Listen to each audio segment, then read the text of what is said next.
Roth, Director of the Center for Energy, Climate, and Environment at the Heritage Foundation.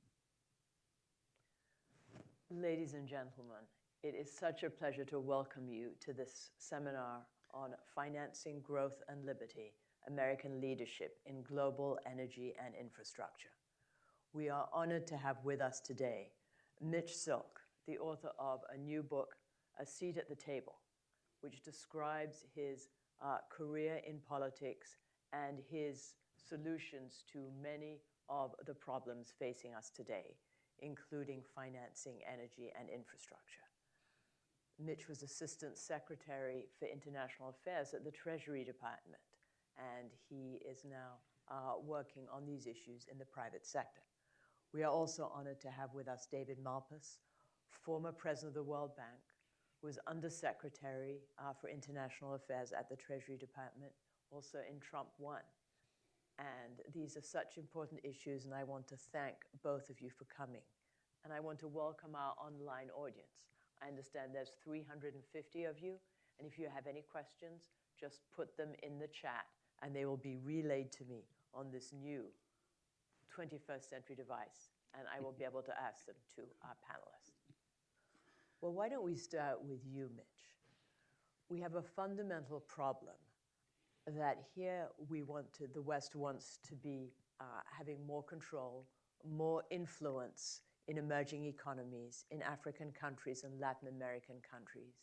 And we see that the Chinese are getting ahead of us, that China is able to offer packages that we are not offering, and other countries are taking them up on it. What can the United States do to counteract China's influence? Dinah, let me start by thanking you so much for giving me and David as well a seat at the table here today. To answer that really great question, I would rewind a couple of years to 2017, to the beginning of Trump 45, where we and the world were confronted with the same situation of Chinese dominance throughout the emerging markets, providing, in the area of energy and infrastructure, substandard commodities, projects that maybe were not appropriately cited or sized for the growth of a particular country. David and I and others at the Treasury Department looked in the round at the globe, and we started with the Western Hemisphere, and we formulated a program which grew into a 10-agency whole-of-government approach called Growth in the Americas, which was simply put to provide a good, viable alternative to what the Chinese were doing. And the way that we did it was to approach friends in the region, offer them our thoughts on how they could grow their energy and infrastructure sectors, help them identify good value propositions that were impactful, and most importantly, assist those countries bring projects to the table in a manner that would satisfy the private capital markets. Let the private capital markets function, and let private capital, as opposed to government capital, meet the needs. And what we found uniformly across the region, and when we went to Asia the same, and when we went to the Middle East and Africa the same, was that virtually every country that we met, the first question out of their mouth was, where have you been with these great alternatives? We ended up signing 13 formal agreements in the Western Hemisphere, 7 in Asia, and we had another 20 informal engagements globally that were providing excellent alternatives to the Chinese model. David, what do you think? Have we been successful then with this? Can we step back and say we have done it? What else do we have to do? No, we can't say that. Don't declare victory. And the problem is one of lack of infrastructure in much of the world. So the US and some parts of Western Europe have a lot of infrastructure, but in much of the world, there's not enough. And there's not the techniques to actually build it. So China offers their model. My view of this problem is not so much just pushing back on China. It's actually getting projects done in whatever way that they can be done. So, and this we confront with the supply chains for critical materials. So let's say we want to not be as dependent on China for that. What steps do we need to go through in order to enable actual alternatives in that area? And it takes a whole of government if we want to do that, but it's more intensely the private sector from the standpoint of skilling, of resources, of financing. Now, the U.S. has these big strengths, so I think we don't want to lose sight of that. Since the 2017 initiatives, AI has become more important than big data. In 2017, people talked about China's strength in big data being more important than what the U.S. offered on that front. The tables have turned against China, where the U.S. has skills there, but we need more engineering skills and we need more manufacturing skills in the U.S. And I think we need really new thinking on permitting in order to actually have energy infrastructure. And let's not stop at just energy. We need to be talking in the U.S. about canals, bridges, locks, dams, those which require massive amounts of new techniques that we don't right now have. So we're falling behind even in the basic forms of infrastructure. So lots of work to be done. And I think part of that is the infrastructure initiatives that the U.S. could take abroad. Let me summarize, very important is that we recognize the strength the U.S. has in contract law, which China doesn't really have. Its contracts, it works around contracts, whereas the U.S. and the rule of law works through contracts. But we need to have those be transparent and standardized because then we can really apply our massive advantage in financing over China. So that was a chunk of what we were trying to do. Identify cash flows and earnings of existing assets that could be freed up from state-owned enterprises across initially with Latin America, across the Americas, free up the streams of cash flow so that they could be securitized, and that would allow more infrastructure in Latin America that was not China dominated. On that grounds, we aren't making progress. What's to stop in terms of contracts? China offering a little apartment in Shanghai to one of the African or Latin American leaders in return for a contract. And this is something that we cannot fight against in the United States because we have certain laws forbidding us to do that. It's your quintessential level playing field issue, Diana. And really, there are two dimensions of that. One is the candy, the goodie, in the form of corruption, which is unacceptable everywhere. It must be, but it unfortunately is not. I think the more interesting and deeper part of anti-competitiveness, of lack of playing field or respect for lack of playing field by the Chinese is their subsidies that the government provides on the side of finance. Every single export credit, every developmental dollar is subsidized for the Chinese developers pursuing projects abroad to the detriment of anybody, not just American developers, American competitors, but anybody that seeks to compete against the Chinese. Right, you can see this with their car sales in Europe. In the UK, they're selling a Dolphin surf car. BYD is selling it for about $21,000. And you know that that has to be subsidized. I mean, they spend probably as much of their budget on subsidies as we do on providing Medicare and Medicaid. Whereas in China, you cannot walk into a hospital if you don't have cash or insurance. You can here in the United States, but their money goes on subsidizing and undercutting our efforts. And one of the focuses of the work that we did throughout the world to counter those subsidies was to walk into our friends, whether it was in the Western Hemisphere or in Asia Pacific, Africa, the Middle East, and say to them, we want to provide you with a good alternative.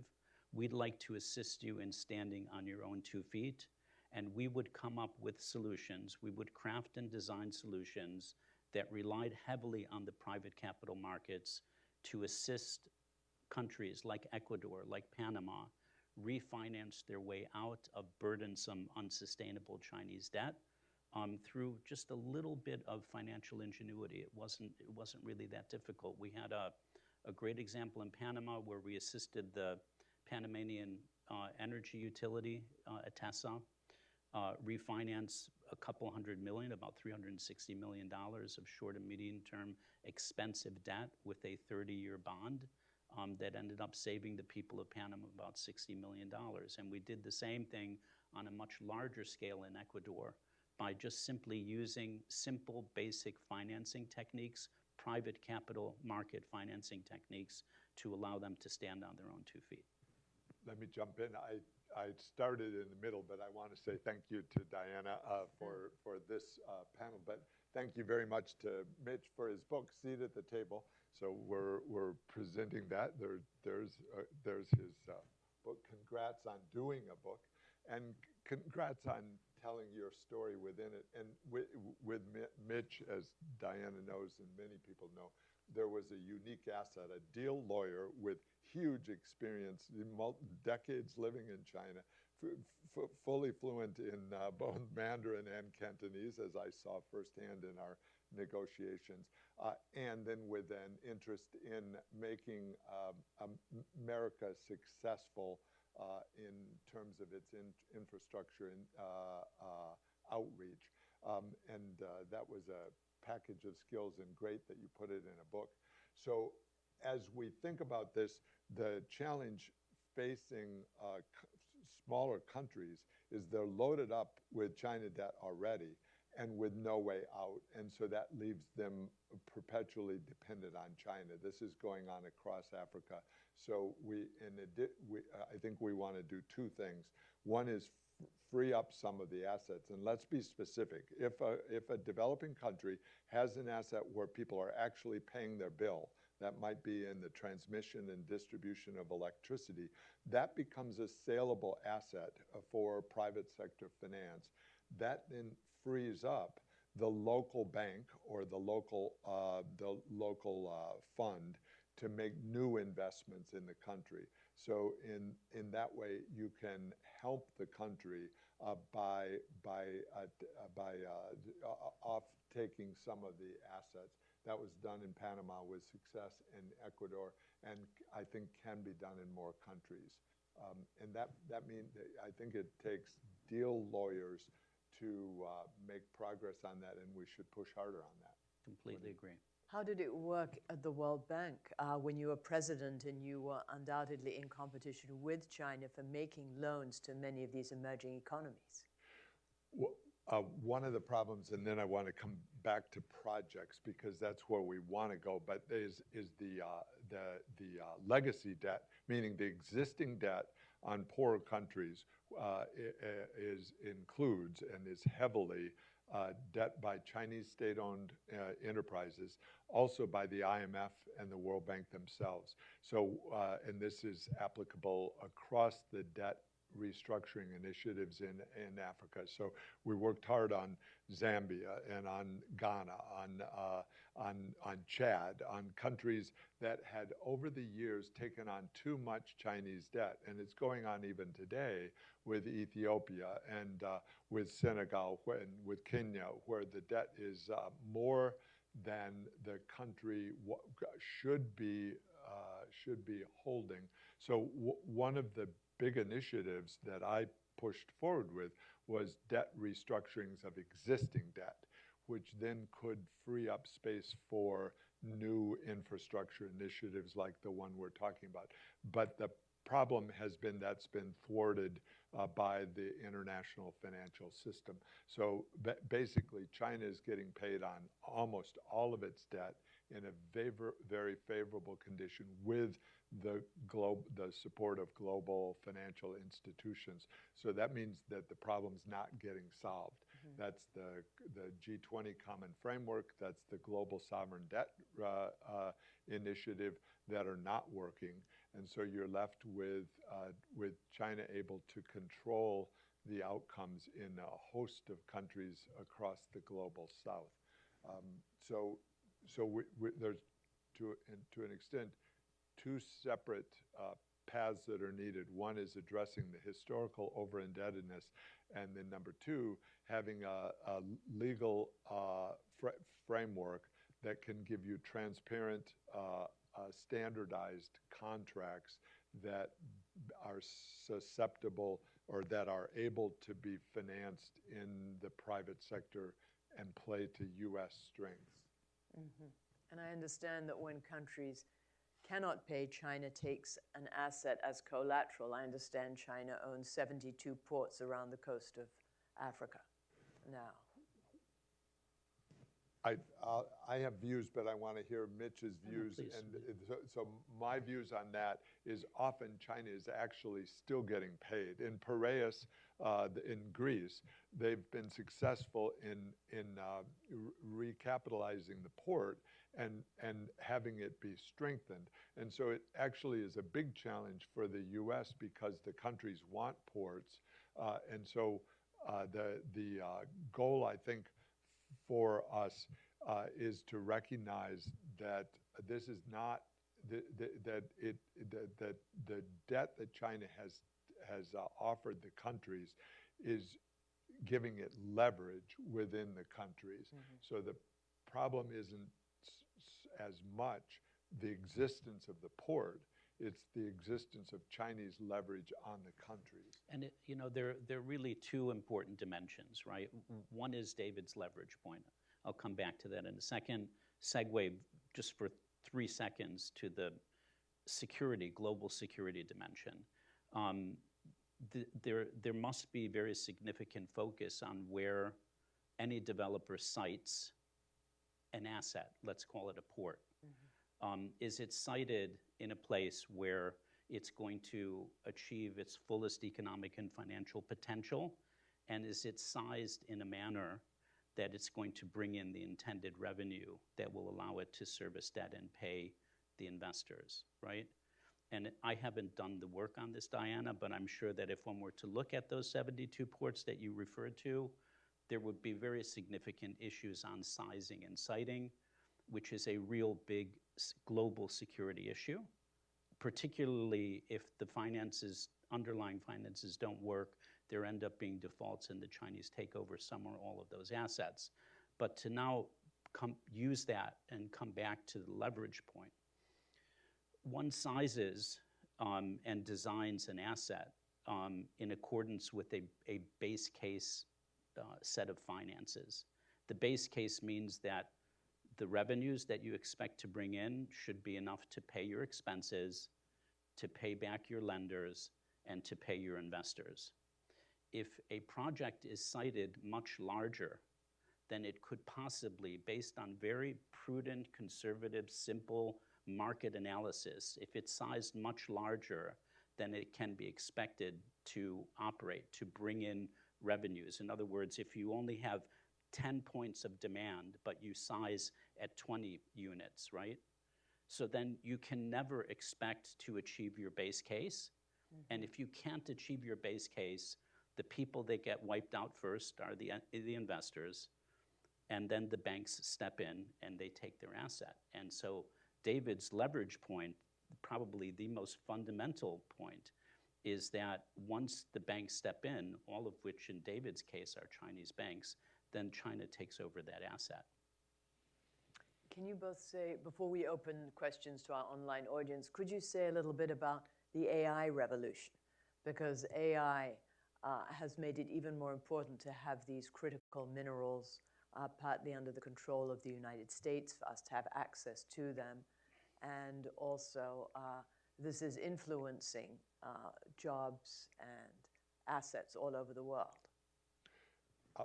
I'll do two parts of it. One is AI with the U.S. advantage, and that means electricity and energy generation in the U.S. So it's vital that we redouble our permitting activities, our nuclear power activities, our pipelines, and pipelines including to the West Coast, which are so problematic because the AI revolution will be dependent on big increases in the electricity capacity, specifically in the U.S., as part of the competition with China.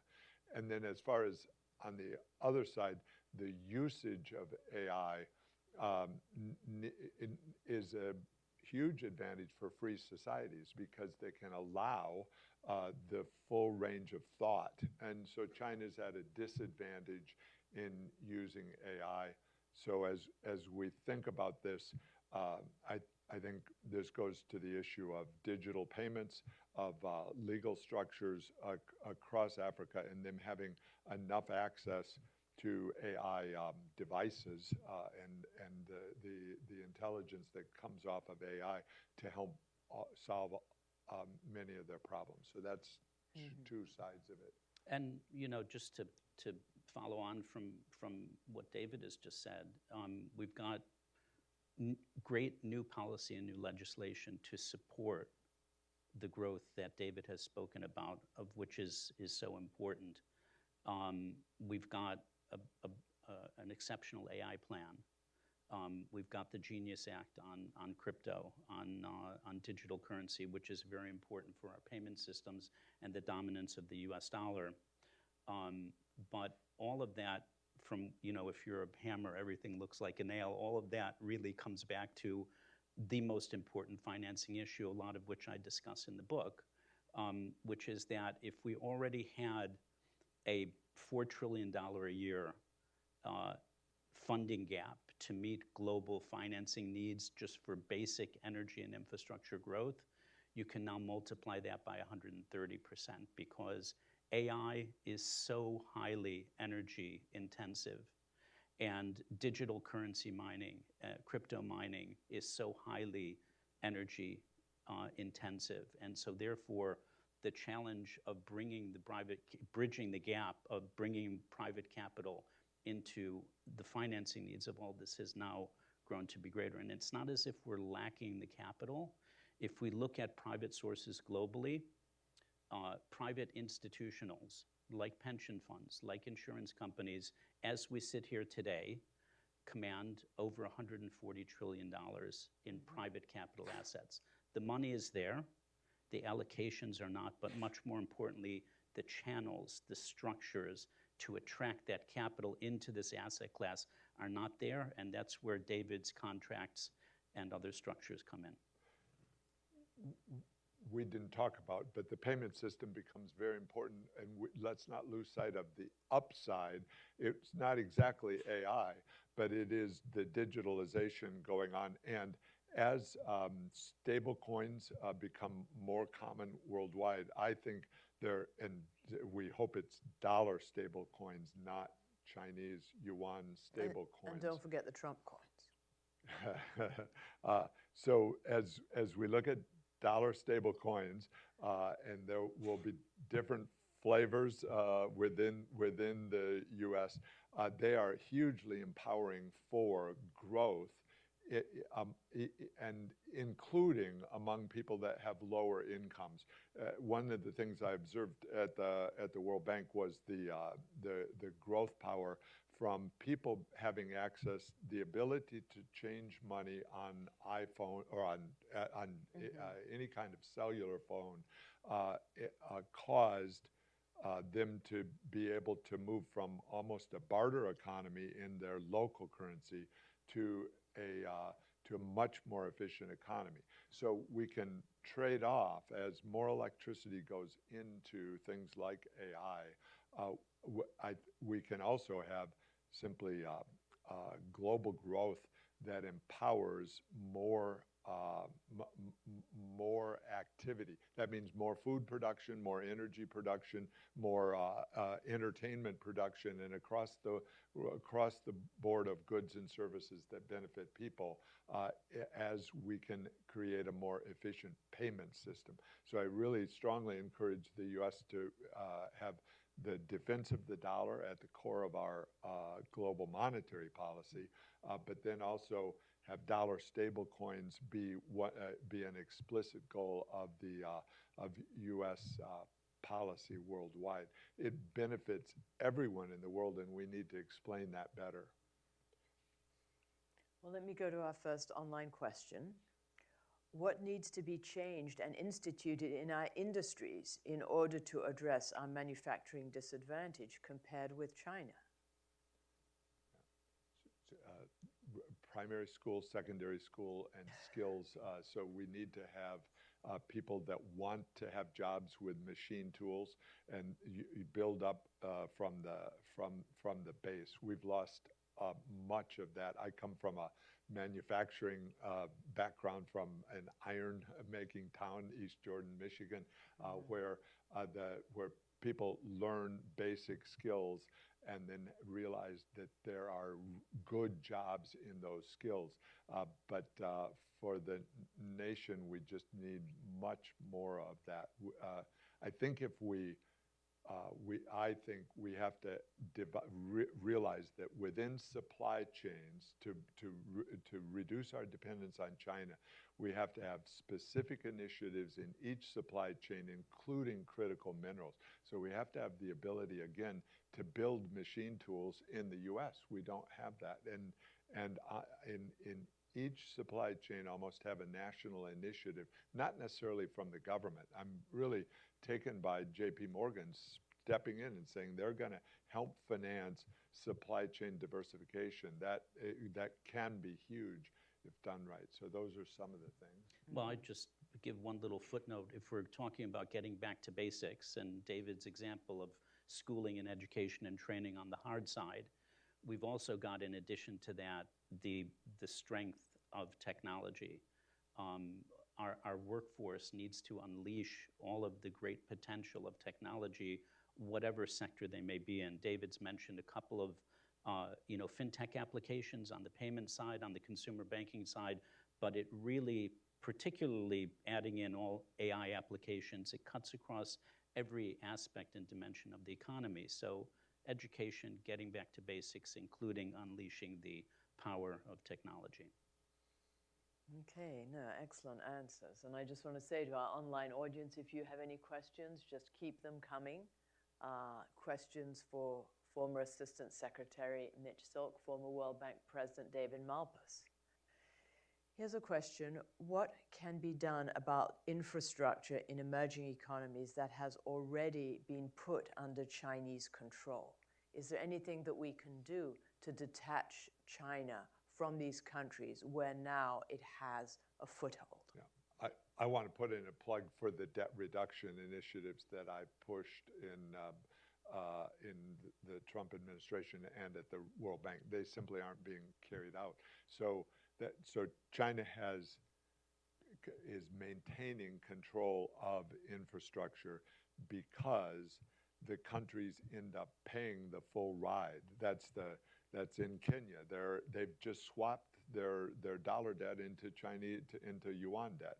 In Zambia, the copper mines are controlled by China, and the debt initiatives that are being done under the G20 are not working to free the countries from dependence on China. But if a country has made an agreement with China and owes a certain amount of debt and money, how can we get in there and reduce that amount of debt and those payments? That is the purpose of, as the country runs into crisis, as Zambia did, then it's incumbent on the international financial institutions and the U.S. and the Paris Club to find debt reduction that allows the country to escape, to reset itself.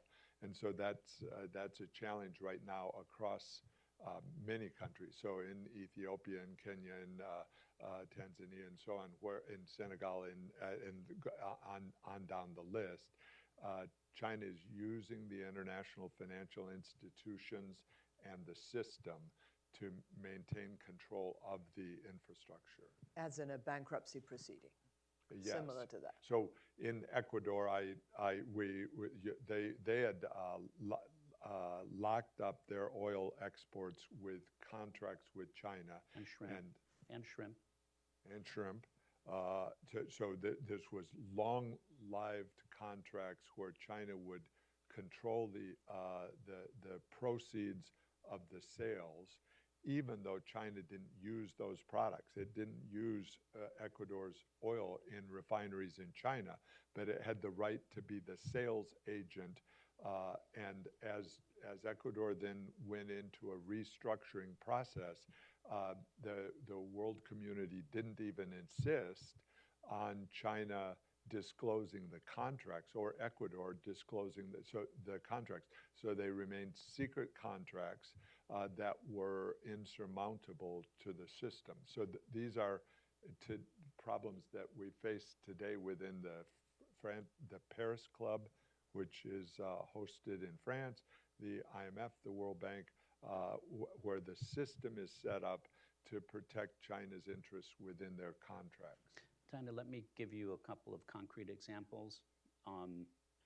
The basic and fundamental principle has to be to provide the country that's experiencing the challenges that David just illustrated with a viable option, a viable alternative that allows them to stand on their own 2 feet. It's that simple.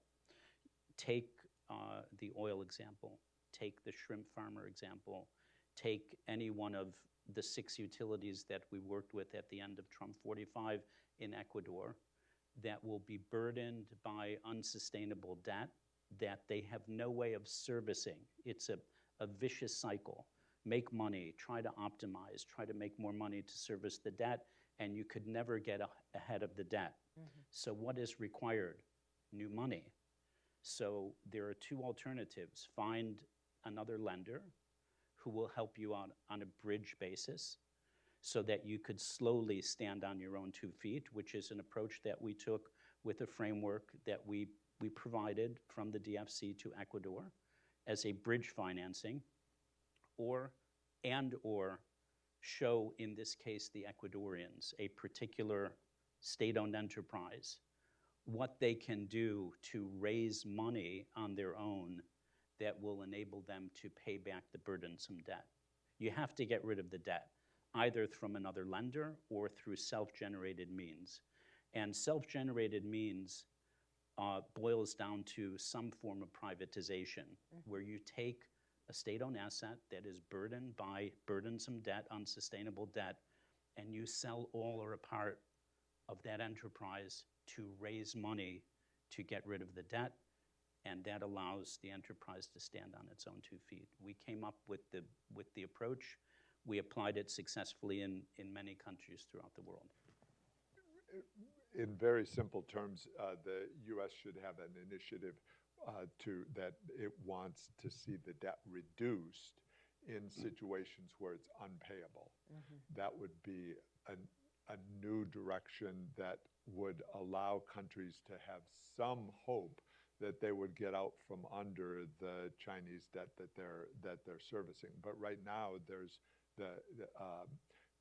China has been able to win in each one of the debt restructurings that has worked, and the Biden administration was not really pushing for debt reduction.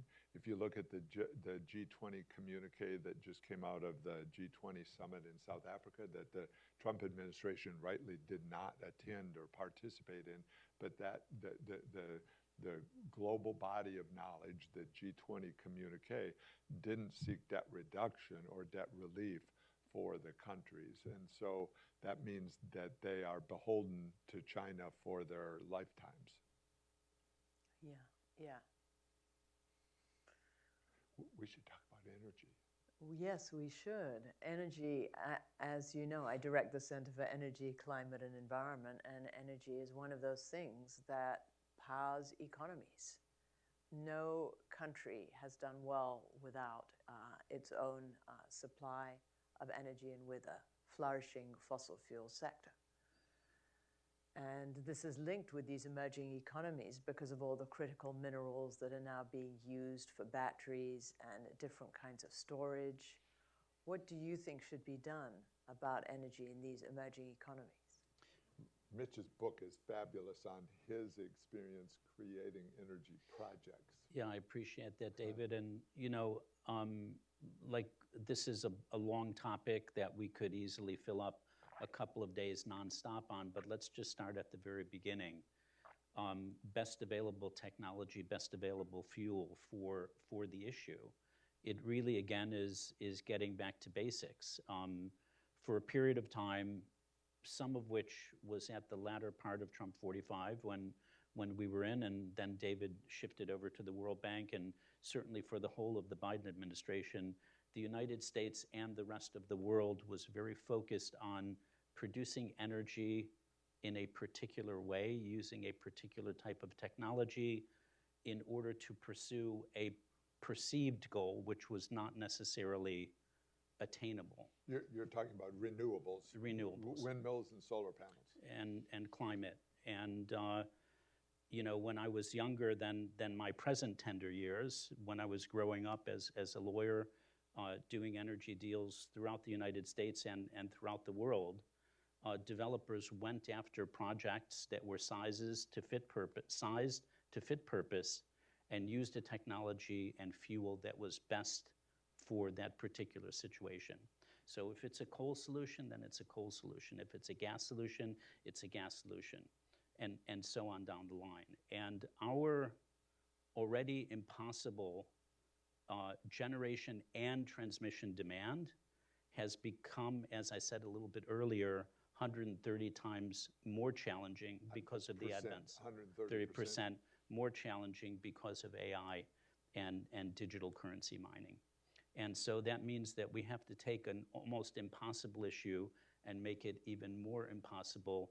And that requires creativity, that requires versatility, that requires agility in how we look at solutions on the technology side, on the fuel side, and how we look at financing solutions, for example, by bundling projects, doing portfolio projects, as we see the hyperscalers doing. They're doing a lot more projects bundled together. The financing and development sizes are multiples of what deals used to be 10 years ago. And so that has to be the starting point. And I'm just kind of starting at the basics. It's a little bit, I'm speaking a little bit in general terms, but I thought that was the best place to start. And I think people have to then be specific with deal lawyers and say, and name some of the problems on the energy front. One is nuclear power is a clear need for the US and for the world. And so there has to be actual nuclear reactors that produce electricity, and we're not getting closer to that end point, whereas China's going full speed in that. And so that's a competition area that we need to do much better on. The illogic right now of the world, Japan has its nuclear reactors still largely closed from the Fukushima crisis. Remember how bad that crisis was. They were using an old reactor that was sited at sea level with the fuse boxes in the basement. And so as a tsunami came, it flooded the fuse boxes, and the reactor began overheating. Giant problem. But now we're 15 years later, and they had closed all the other reactors that were not the same design across Japan. And so as a result, they're using Russian natural gas from Sakhalin too. So I mean, think of the illogic in the world of taking LNG, which is expensive to make. You have to freeze the gas and put it on a ship and bring it across a narrow strait to Japan, and then unfreeze it and put it into the gas pipelines for Japan to have any energy. And spend a ton of money on the infrastructure to do that. And you have to put the front end in to create that machinery. And so solve that problem. Another problem, of course, is that Canada has been struggling with is how do you use their resources so that they help the world become less dependent on China. But they're hamstringing themselves with the environmental regulations with regard to pumping stations for their oil and gas industry. And so you've got this giant resource in the free world that's not really being used effectively. They're proud of their hydropower and should be, and that's helping provide electricity for the eastern United States. But there's much more that can be done there, and across the U.S., of course. We have this bottleneck of Houston, the U.S. energy, the amazing amounts of U.S. energy production, all having to be channeled through Houston and then pass through the Panama Canal to get the energy to Asia, which is an incredibly costly use of the water resources in Panama. So, and you know, we could go down, and I think people need to go down the 5 or 8 major problems in the world that are right now not being solved.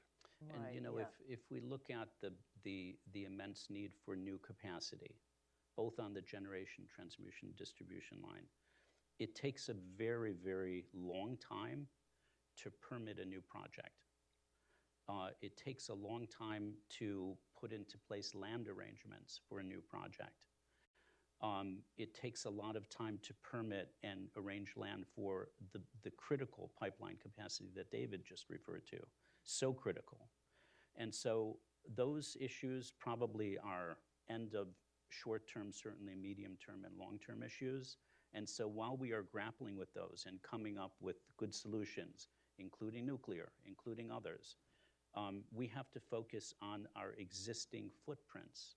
We've got a ton of coal-fired capacity that already exists, some of which is being decommissioned. Those plants could easily be refurbed. They have their land, easy enough to extend their permits.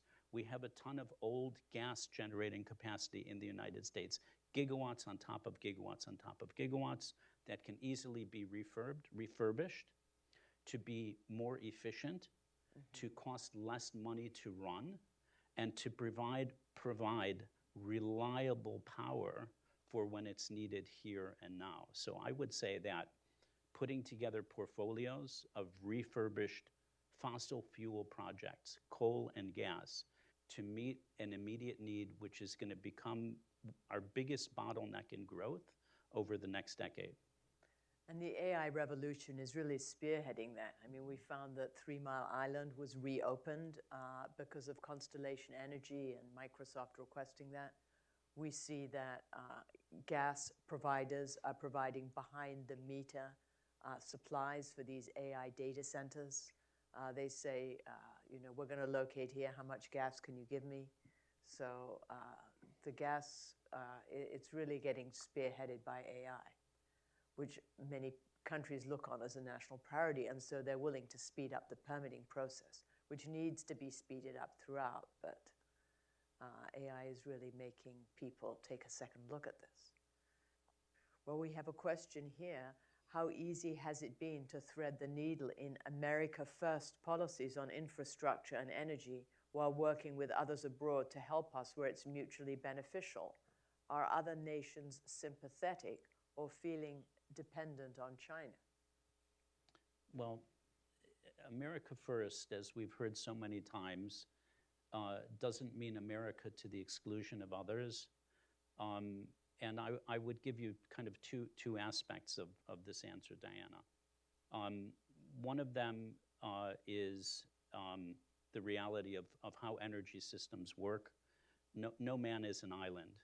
Mm-hmm. The upstream, where the energy is created, the midstream, how it's moved from point A to point B, and downstream, where the energy is actually used. From the standpoint of implementation and financing of a project, all 3 of those points are interlinked and interconnected. And we see tremendous use and tremendous value and tremendous synergy working with our partners throughout the world in order to exploit the strength, the wealth the power of U.S. energy as embodied in the energy dominance policy of the president, right? And so let's give the most recent concrete example. And David and I worked on projects exactly like this during Trump 45. DOE worked really hard recently on an arrangement with Greece. I think it was signed a week or two ago. To arrange a couple of long-term LNG contracts. What does that do for Greece? You said about, America first. So is it America first that America is selling its LNG to Greece? Well, the answer really is no, right? Because the upstream is here. We benefit. Our producers and sellers benefit. Our midstream benefits. But once we sell that energy to Greece, that energy allows Greece to achieve its fullest potential using that gas, manufacturing industrial base-wise. And in addition to that, it creates industrial and capital investment opportunities that must be put in place in order to exploit that gas in Greece, because as David pointed out a little bit earlier, in order to use the gas, you need a receiving terminal and you need the downstream. And those are propositions under these contracts of $1 billion to $2 billion in investment in Greece. Right. So is pursuing America first energy dominance exclusively American? Well, because of the value chain, the economic value chain, the answer actually is not. It's good for everybody. Right, and also we have so much natural gas, and there are people who are concerned that if we did not increase our exports, then the price would just go so low that producers would not find it worthwhile getting it out of the ground. I think we don't have to look for conflicts within the policy. We have to recognize the abundance is available and can benefit. And so going full speed toward more abundance within the U.S. Then also shows the way and provides excess that's available for the world as well. One, you ended the question with the point of China. Is China winning on this from the PR, from the public relations standpoint? I don't think so. The world is patient with the U.S. and looking for us to provide that abundance. That's leadership in the U.S. But there is a concrete problem, and it's felt throughout Mitch's book, is the finance problem. What China has done is steal the march in terms of manufacturing efficiency. Within economics, we use the concept of economy of scale, that if you become the big producer, you're able to add productivity faster. And China's done that across the manufacturing sector. And so it's going to be very hard for the world to quickly work away from the dependence on China. So I think what we are doing, and Secretary Bessent has talked about it in these terms, of finding areas where we can move away from dependence, recognizing that we can't do it across the board. China's going to remain a dominant manufacturer for a while into the future because of their economy of scale, because of their size and their subsidies that Mitch was talking about, the way their economy is structured. So we have to work extra hard to create new technology and new advantages from the U.S. side. We can do that.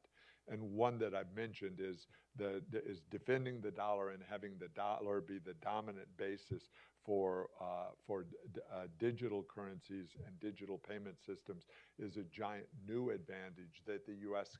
can lock in and really allows full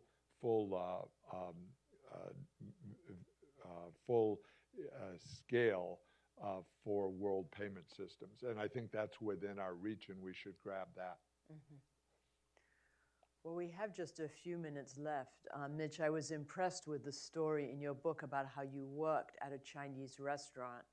And we have a lot of young people in our online audience. Can you give any lessons from when you worked in that Chinese restaurant and how it's led to your career and your current position?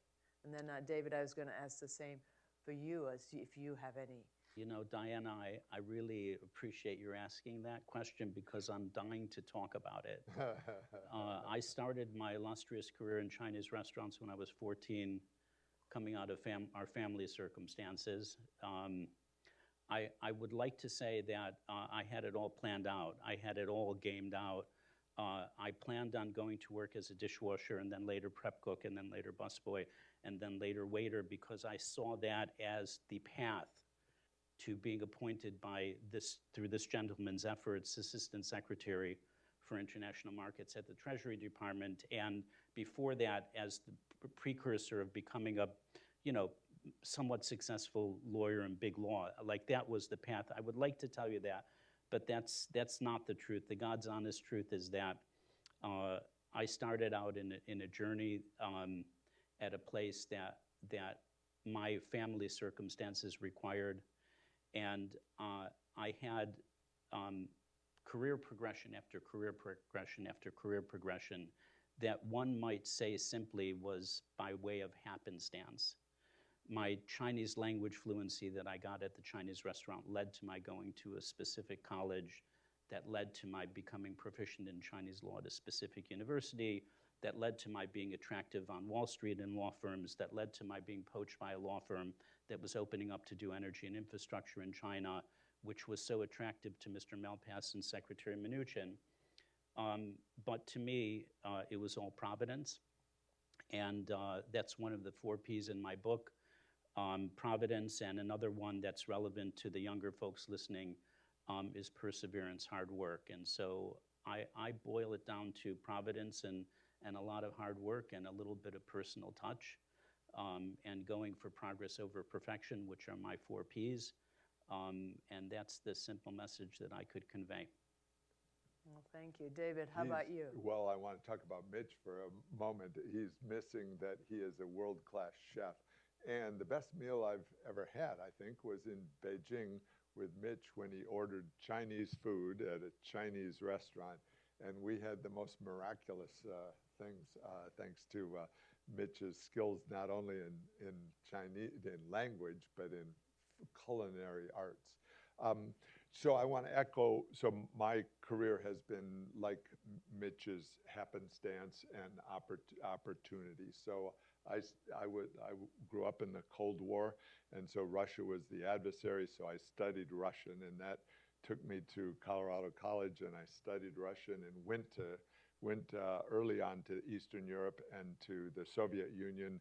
I studied at Moscow State University, and that then, as I worked through my career, had my interest in international affairs, which then differentiates you on a resume. And so that my first job in Washington was international economist, even though I had not studied that.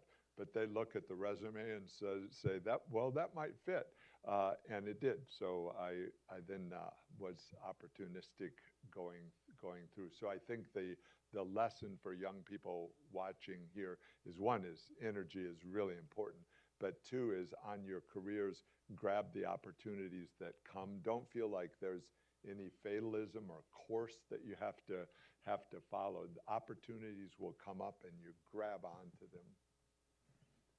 Well, no, these are really good lessons, really good lessons. Now, one final question. If there was one thing you could do to change our administration for how it would work in the better overseas, what is the one thing that you would do? What's the one thing you would tell President Trump to do if he were here in front of us now in order to help the United States influence abroad? Let's start with you, David. Peace through strength means strength in the U.S., so I'm going to change your question. It's not so much what we do abroad, it's how strong are we here, and that means we've talked about it. Permitting, I've advocated a capital gains tax cut because we have so much locked up in unrealized gains because of the way the tax code is structured. People are waiting until death to get basis step up because the tax rate is above the Laffer curve in terms of capital gains. So I think I would go after that with a reconciliation bill. I know that's not the answer, but that's a that good you're answer. looking for, but that's what I would do. How about you, Mitch? If you had President Trump here, what's the one thing you would ask him? Well, again, Diane, I come back to my analogy of the hammer and the nail. I felt that our little simple programming was extraordinarily impactful to help our partner countries grow through energy and infrastructure using private capital markets.